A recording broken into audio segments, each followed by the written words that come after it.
Hello everyone, welcome to part 67 of my story.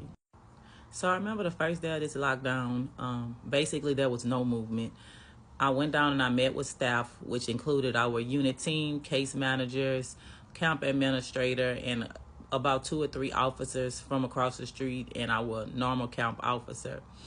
And basically they didn't have too much guidance on what we were going to do other than everybody was going to stay in their rooms for the entirety of these next 2 weeks. There will be limited movement, which means modified operations. So at this time also, I had just taken a new job as a camp mentor. So I was waiting to receive some inmates who will be coming into the system so that I can basically prepare them for the transition of prison life. However, I was told because of the COVID lockdown that they would go ahead on and move me into a room with 4 other females so that we can be in charge of now the East Trinity. So that was the side that I was on, and they had now put together a full crew, which was 10 people now. So it would be 5 people operating on West Trinity and 5 people operating on East Trinity. Our day started out with us getting up in the morning and meeting with kitchen staff. We would go from room to room and we would deliver these meals to each room, and then we would move on. After that, we would go out on the compound and then we would do trash calls. So we would pick up trash from every single room and take it to the dumpster and dispose of it. Sometimes we had to go across the street into the FCI and go to the lobby and basically clean the lobby for them, sanitizing it down with all these chemicals. The lobby was usually a big, huge mess. There was always nurses there from the outside who was contracted, sitting at tables doing the screenings on all the staff members. And it was a nuisance for me just having to go across that street and do that every single day. That was the worst part of it. I hated leaving the camp to go to the FCI. Well, initially we was told this is a 2-week thing. But then after these 2 weeks passed and everybody started to get hopeful, we're told that no, we're still on lockdown and that we're only able to operate off of modified operations. So basically at this time, it's myself and 10 other female inmates running this compound.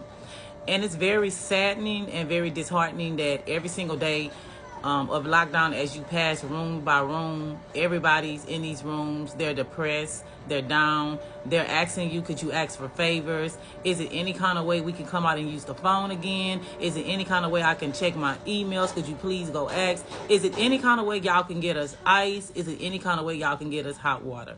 They weren't asking for too much. They were just asking for basic necessities, or just basic things that they needed to make it through the day.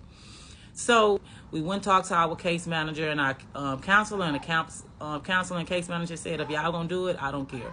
So we started out early in the morning, going to the kitchen and getting hot boiling water and bringing it around the compound in big, huge igloos and telling everybody to bring their coffee cups to the door, and we would fill them up with water. We'll tell them 1 cup per person per room. Then we would come around, we would get sacked ice, and we would bring a sack of ice to every single room and tell them that's all we can do for the whole entirety of the day. And so they were happy off of that, because at this time, basically you were living off of at least 10 slices of bread, 4 pieces of meat, which could be ham, turkey, and mostly chicken, bologna, and fruits and spoiled vegetables. So the eating choices were not good at this time. And everybody was basically sick and tired of just being stuck inside their rooms and hoping that this lockdown is going to end. Well, after we was in this lockdown for about 2-3 weeks, the essential workers, which did consist of the kitchen workers, certain amount of them were allowed to go to the kitchen. It didn't take long for our first camp kitchen worker to become infected with the COVID virus. So around this time, they had automatically started doing screenings on anybody who was out on the compound, myself included, because I was considered essential, as well as the kitchen workers who went into the kitchen every day. The girl complained that her throat was hurting or something. They ran a COVID test on her, and whoop, there it is. It completely shuts the kitchen down now. Now nobody's going to be making these sack lunches. And we're all told that we have to go back to our room and that they'll be coming by to do COVID tests on all essential workers at this time. So we're put back into our room. The one girl who tested positive for COVID is put into a separate room alone by herself. and the other kitchen workers that work with her remain into their room where they're all tested for COVID. None of them test positive for COVID, but she tested positive for COVID, and she's left in this room. So staff are running around trying to figure out how did she test positive for COVID.